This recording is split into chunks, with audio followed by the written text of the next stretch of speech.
Feedback for Sunday, under 10s v Cambrian and Clydach. A great exercise against a good side. Excellent facilities as well, so very worthwhile. We've had some great games recently, definitely paying off. The boys are playing at a higher tempo.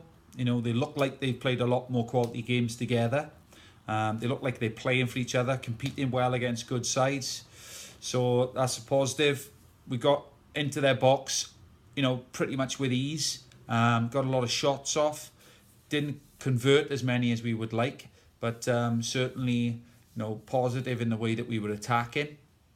And we worked hard for each other. We've got a good team spirit. We played with confidence. So all these are very positive things. To stretch the team now, stretch target number 1 is discipline. We really do need to look at how we're focusing at key moments, especially when we're having team talks.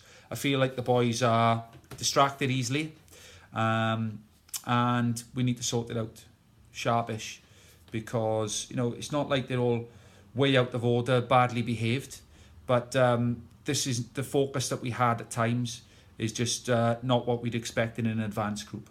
So it's just when the coach is speaking, you just need to listen. You can always ask a question after the coach has finished speaking. And very often the coaches with TCSA are allowing you to have your say during a team talk anyway. But we're just getting interruption after interruption. And I know that it's holding us back. The other thing is that when we come in for a break, the team talk, the other players, you can see, a higher level, they're used to it, they're coming in, they're just sitting down, they're just listening to their coaches. Whereas I'm having to compete and really soothe the boys, settle them down before they're ready to listen. The other teams are set up while we're still talking out and sorting out very basic things. So parents, I'm asking for your support with this. The premise of the advanced group is it's about preparing the boys for a higher level. So I refuse to babysit them. I refuse to compete for their attention. I expect everybody to listen, not just to me, but to any coach that is taking them. And we will be following through on this. And anybody who's not prepared to listen, then they'll just have to have a break from playing time. Might sound a bit harsh. I don't think it does. I think it's very fair. I'm going to be firm but fair, and it's only to do what we know is required to get the best out of them. And it shows respect for the coaches. It shows respect for each other. So I'm going to give you some examples. We need to make sure that when the boys are subs, they understand that they have to adapt. So I'm not going to tell every single player where they're going to go and what position they're going to be before the match starts, because we have to adapt during the game. Sometimes we have a plan and we stick to it rigidly. Other times we have to adapt. So we don't want the players asking us every 2 seconds, when am I going on? What position am I going to be? Because it might change. All right. If we know, then we're happy to tell you. But if we're working things out as we go along, which is what happens in football at all levels, certainly going to happen at the professional level. You're not going to know when you're coming on, and you're not going to know always what position you're going to come on. You're going to have an idea. It's your job to adapt. At Man United, Alex Ferguson, they were famous at Man United for having subs that made an impact. So they were very big on being ready to make an impact. Your job is to get yourself warm.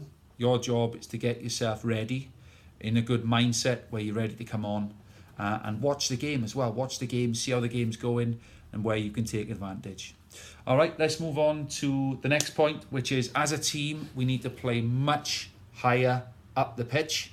And, we can squeeze the play, we can close them down, we can press them from the front. So the back line, the boys at the back need to push right up. And the midfield can then push up. The strikers can then push up. We can defend much higher up the pitch. When we win the ball, we're that much closer to the goal, we can be that much more of a threat. So it's a whole team effort. It needs an understanding from everybody that that's what we're going to do. The tendency is we're dropping off, we're giving them space to run at us. We need to be brave and proactive and go and press them. Last one then for the team stretches is our movement and our decision making. So with our movement, generally we're playing with a good shape now. Certainly a good good width, good depth. We're stretching the pitch.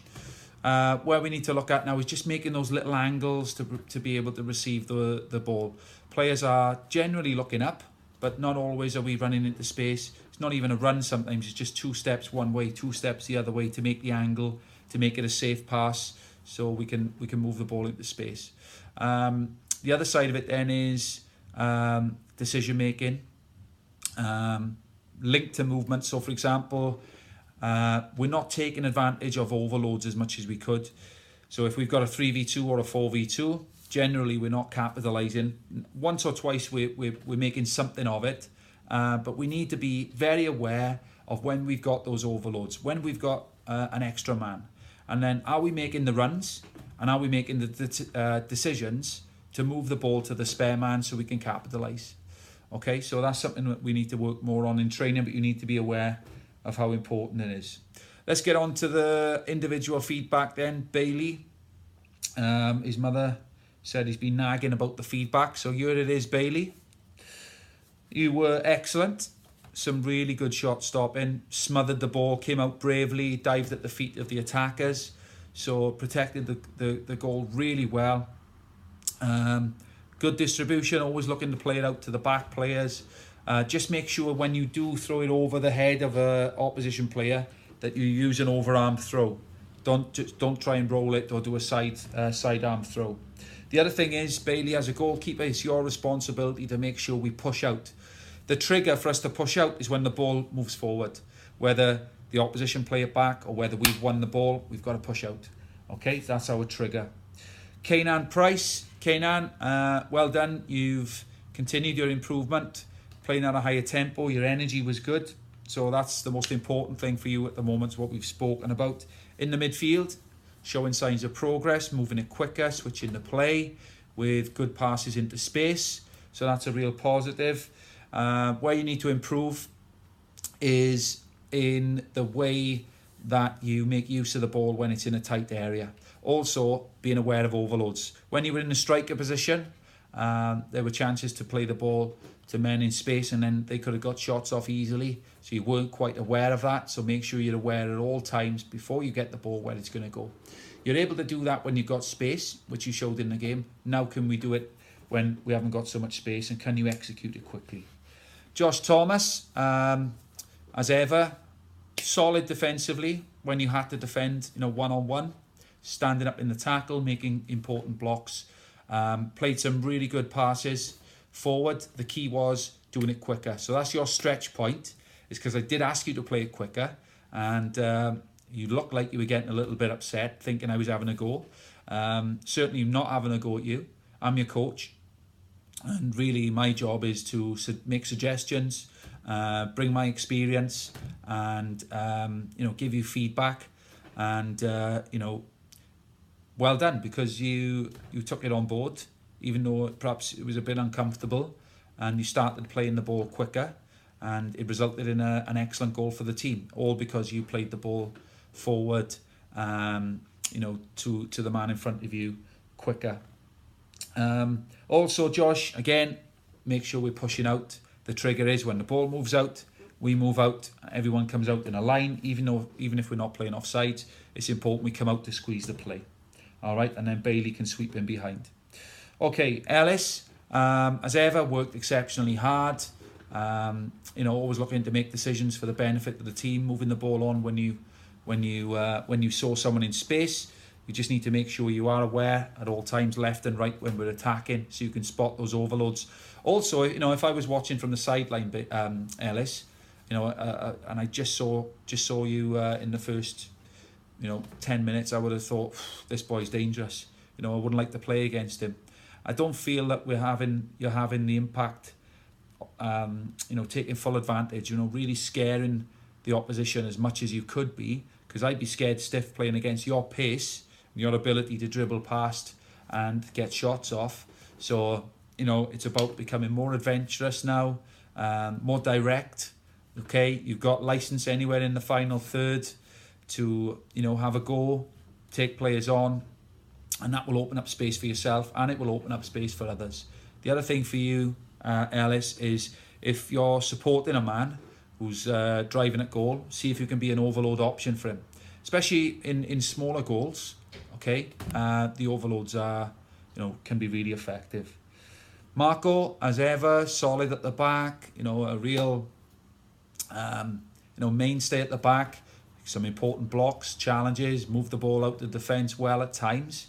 The most important thing for you is what we've talked about in recent weeks. So I'm looking to see if you can really start putting this into practice and make it a habit now, because it's not a habit yet, is your body position when you're defending.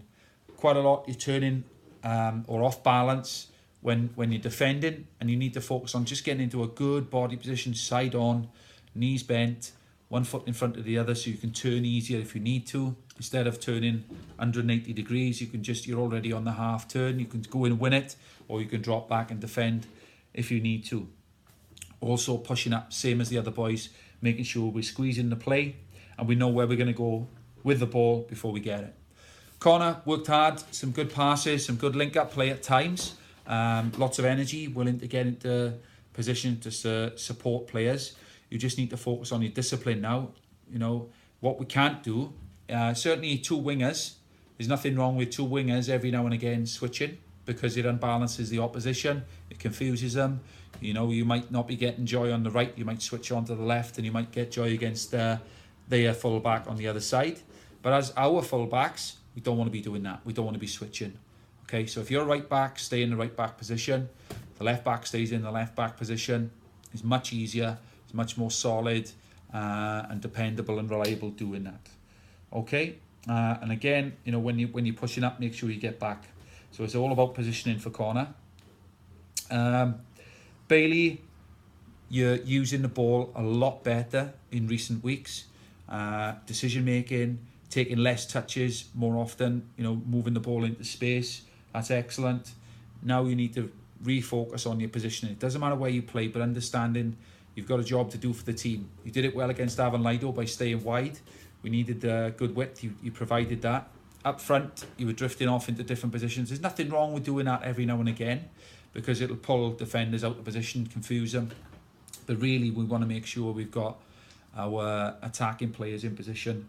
Otherwise, there won't be anyone to stick the ball in the net or create in those positions.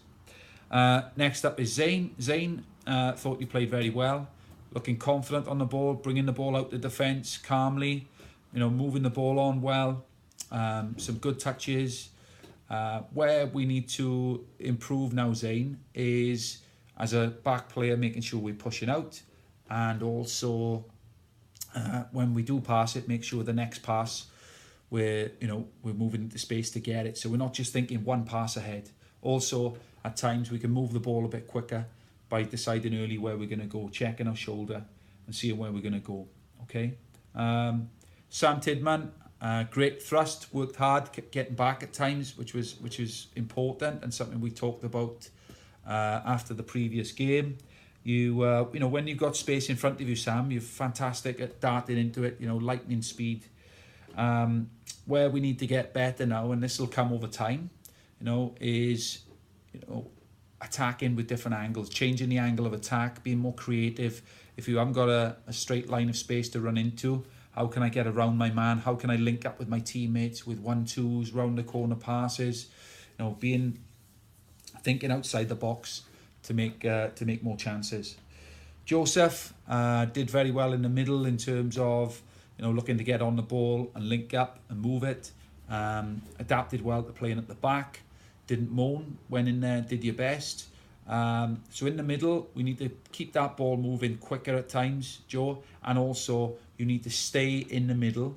Sometimes you're drifting out to the middle. So from a throw-in, for example, if we've got the throw-in here, sometimes you're running in front of the thrower, which is leaving a gap in behind if we lose it. So stay back. Also, that's the striker's position in front. So we've got someone to pass it back to from a throw-in. We've got someone to pass it forward to. So your job from a throw-in is to be deeper. You can always dart into a forward position from that position and support the other players from there. But generally, you need to play more central, so you're always available for everybody to pass through. The other thing is at the back, make